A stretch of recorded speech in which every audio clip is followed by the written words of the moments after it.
கடவுளும் அவர்தம் மக்களும். சங்கீதம் 77.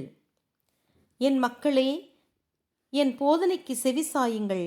நான் கூறும் வார்த்தைகளுக்கு செவி கொடுங்கள். உவமைகளால் நான் பேசுவேன். பழங்காலத்து மறைபொருள்களை எடுத்துரைப்பேன். நாங்கள் கேட்டவை, நாங்கள் அறிந்தவை, எங்கள் முன்னோர்கள் எங்களுக்கு சொன்னவை, இவற்றை உரைப்போம். அவர்களின் மக்களான உங்களிடமிருந்து அவற்றை மறைக்க மாட்டோம். வரும் தலைமுறைக்கு அவற்றை எடுத்து சொல்வோம். ஆண்டவருடைய மாண்புமிக்க செயல்களையும் அவருடைய வல்லமையையும் அவர் செய்த அற்புத செயல்களையும் கூறுவோம். யாக்கோபின் இனத்தாருக்கு கட்டளையொன்று ஏற்படுத்தினார். இஸ்ராயேல் மக்களுக்கு சட்டம் ஒன்றை பிறப்பித்தார். நம் முன்னோர்களுக்கு கட்டளையிட்டதை அவர்கள் மக்களுக்கு அறிவிக்க வேண்டுமென்பதே அவர் தந்த சட்டம். இனிவரும் தலைமுறையில் பிறக்கும் மக்கள் அதை அறியவும், அவர்களும் தங்கள் மக்களுக்கு அவற்றை அறிவிக்கவும், கடவுள் மீது நம்பிக்கை வைக்கவும், அவருடைய செயல்களை மறவாதிருக்கவும், அவருடைய கட்டளைகளை கடைபிடிக்கவும், தங்கள் முன்னோர்களைப் போல் அவர்களும் எதிர்ப்பு மனமும் அடங்காத்தனமும் கொண்ட தலைமுறையாய் ஆகாதிருக்கவும், நேரிய மனமில்லாத மக்களாய், கடவுளுக்கு பிரமாணிக்கமற்ற உள்ளத்தினராய் இல்லாதிருக்கவுமே இப்படி ஒரு சட்டம் தந்தார். வில் வீரனான எப்பிராயிமின் மக்கள் போரில் புறம் காட்டி ஓடினர். கடவுளுடைய உடன்படிக்கையை அவர்கள் காக்கவில்லை. அவரது சட்டத்தின்படி நடக்க அவர்கள் விரும்பவில்லை. அவருடைய செயல்களை அவர்கள் மறந்தனர். தங்கள் கண்முன் அவர் செய்த வியத்தகு செயல்களை அவர்கள் மறந்தனர். எகிப்து நாட்டில் அவர்கள் முன்னோர்கள் காண புதுமைகளை அவர் செய்தார்.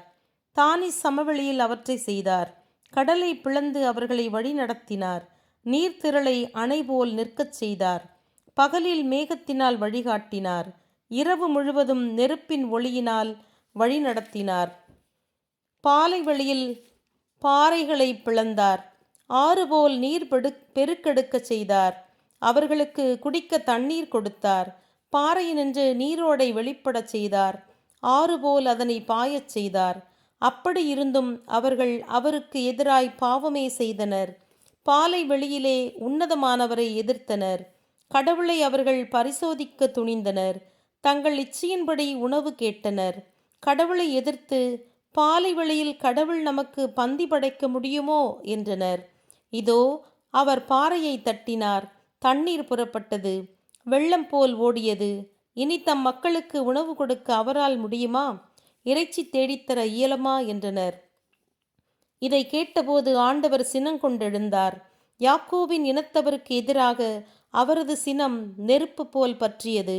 இஸ்ரேலுக்கு எதிராக அவர் சினம் மூண்டெழுந்தது.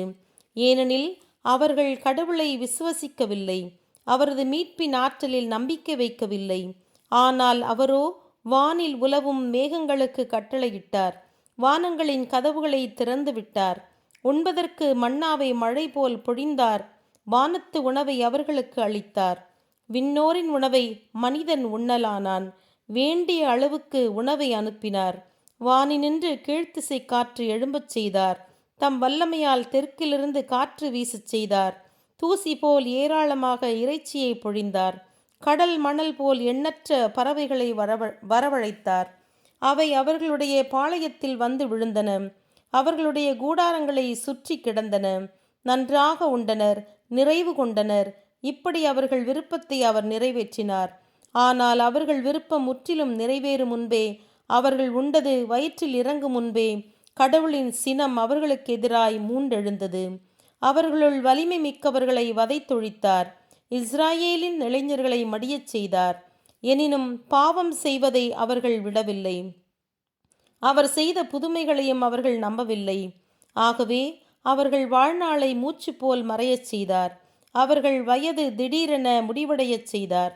அவர்களை சாகடித்த போது அவரை தேடி ஓடினர். மனம் திரும்பி கடவுளை நாடினர். கடவுளே தங்களுக்கு அடைக்கல பாறை என்பதை நினைவு கூர்ந்தனர். உன்னத கடவுளே தங்கள் மீட்பர் என்பதை நினைவுக்கு கொணர்ந்தனர். ஆனால் அவர்களின் வாய் பேசியது வஞ்சகம். அவர்களின் நா எடுத்துரைத்தது பொய். அவரிடம் அவர்கள் காட்டிய மனம் நேர்மையற்றது. அவருடைய உடன்படிக்கையில் அவர்கள் நிலைத்து நிற்கவில்லை. அவரோ இரக்கம் கொண்டவராய் அவர்கள் குற்றத்தை மன்னித்தார். அவர்களை அழித்து விடவில்லை. பலமுறை தம் கோபத்தை அடக்கி கொண்டார். தம் சினத்தை எல்லாம் அவர்கள் மேல் காட்டவில்லை. அவர்கள் வெறும் மனிதரே என்று அவர் நினைவு கூர்ந்தார். விரைவில் மறையும் மூச்சென நினைவில் கொண்டார். பாலை வெளியில் எத்தனையோ முறை அவர்கள் அவருக்கு சினமூட்டினர். எத்தனையோ முறை அவருடைய மனத்தை புண்படுத்தினர். மீளவும் மீளவும் கடவுளை சோதித்தனர். இஸ்ராயேலின் பரிசுத்தருக்கு எரிச்சல் ஊட்டினர். அவரது கைவன்மையை அவர்கள் மறந்துவிட்டனர். எதிரியின் கையினின்று அவர்களை மீட்ட நாளை நினைத்தாரில்லை. எகிப்தில் அவர் அருங்குறிகளை செய்த நாளை மறந்தனர். தானிஸ் சமவெளியில் அவர்கள் புதுமைகளை செய்த நாளை நினைக்கவில்லை. அந்நாளில் ஆறுகளை இரத்தமாக மாற்றினார். நீர் இல்லாதபடி ஓடைகளை இரத்த வெள்ளமாக்கினார். அவர்கள் அரித்து தின்னும்படி பூச்சிகளை அனுப்பினார். அவர்களை துன்புறுத்த தவளைகளை ஏவினார். அவர்கள் விளைச்சலை கம்பளி பூச்சிகளுக்கு கொடுத்தார். அவர்கள் உழைப்பின் பயனை வெட்டுக்குழிகளுக்கு கொடுத்தார். திராட்சை கொடிகளை கல் மழையால் அழித்தார். ஆலங்கட்டிகளால் அத்தி மரங்களை நாசமாக்கினார். அவர்களுடைய கால்நடைகளை கல் மழைக்கு இரையாக்கினார். அவர்களுடைய ஆடு மாடுகள் இடி மின்னலுக்கு இரையாயின. தம் சினத்தின் கொடுமையை அவர்கள் மேல் காட்டினார். கோபமும் கொடுமையும் துன்பமும் அவர்கள் மேல் விழச் செய்தார். துன்பம் விளைக்கும் தூதர்களை கூட்டமாய் அனுப்பினார். தம் கோப வெள்ளம் மழை திறந்து ஓடச் செய்தார். சாவினின்று அவர்களை அவர் காக்கவில்லை. கால்நடைகளை கொள்ளை நோய்க்கு கையளித்தார். எகிப்தில் தலைப்பேரான ஒவ்வொன்றையும் வதைத்தார். காம் இனத்தார் இல்லங்களில் தலைச்சன் பிள்ளைகளை சாகடித்தார். ஆடுகளைப் போல் தம் மக்களை நடத்தி சென்றார். ஆட்டு மந்தையைப் போல் பாலை வெளியில் அவர்களை கூட்டிச் சென்றார். பாதுகாப்புடன் அவர்களை அழைத்து சென்றார். அவர்கள் அஞ்சவே இல்லை. அவர்களுடைய எதிரிகளை கடல் விழுங்கிற்று. தம் புனித நாட்டுக்கு அவர்களை அழைத்து கொண்டு போனார். தம் பலக்கரத்தால் சொந்தமாக்கி கொண்ட மலைகளுக்கு அழைத்து சென்றார். அவர்கள் போகுமிடத்தில் இருந்த வேற்றினத்தாரை விரட்டிவிட்டார். அந்நாடுகளை இஸ்ரேலருக்கு பங்கிட்டு கொடுத்தார். அந்நாட்டு குடியிருப்புகளில் அவர்களை வாழச் செய்தார். எனினும் அவர்கள் உன்னத கடவுளை சோதித்தனர். அவருக்கு எரிச்சல் ஊட்டினர். அவருடைய கட்டளைகளை கடைபிடிக்கவில்லை. தங்கள் முன்னோர்களைப் போல் அவர்களும் தவறு செய்தனர். முறை தவறி போயினர். கோணலான அம்பை போல குறி பிசுகி போயினர். குன்றுகளில் பீடங்கள் கட்டி அவர்கள் சினமூட்டினர். சிலைகளை வழிபட்டு அவருக்கு கோபத்தை உண்டாக்கினர். கடவுள் இதை அறிந்து சினந்தெழுந்தார். இஸ்ரேலை அறவே புறக்கணித்தார். சீலோவில் தமக்கிருந்த உறைவிடத்தை அவர் விட்டகன்றார். மனிதரிடையே அவர் வாழ்ந்து வந்த கூடாரத்தை விட்டு போனார். தம் வலிமையை அடிமைத்தனத்துக்கு கையளித்தார். தம் ஆட்சியை எதிரியின் கையில் விட்டுவிட்டார். தம் மக்களை வாளுக்கு இரையாகச் செய்தார். தம் உரிமை சொத்தானவர்கள் மீது சினந்தெழுந்தார். அவர்களுடைய இளைஞர்களை நெருப்பு எரித்துவிட்டது. கன்னி பெண்களுக்கு திருமண மகிழ்ச்சி கிடைக்கவில்லை. அவர்களுடைய குருக்கள் வாளால் வீழ்த்தப்பட்டனர். அவர்களுடைய விதவைகளும் ஒப்பாரி வைக்கவில்லை. ஆண்டவரோ தூக்கத்தினின்று எழுவது போல் விழித்தெழுந்தார். மதுமயக்கம் தெளிந்து எழும் வீரனைப் போல் குதித்தெழுந்தார். தம் எதிரிகள் புறம் காட்டி ஓடச் செய்தார். என்றென்றும் நிந்தனைக்குரியவர்களாக ஆக்கினார். யோசேப்பின் குடும்பத்தை அவர் புறக்கணித்தார். எப்ராயிமின் கோத்திரத்தை அவர் தேர்ந்தெடுக்கவில்லை.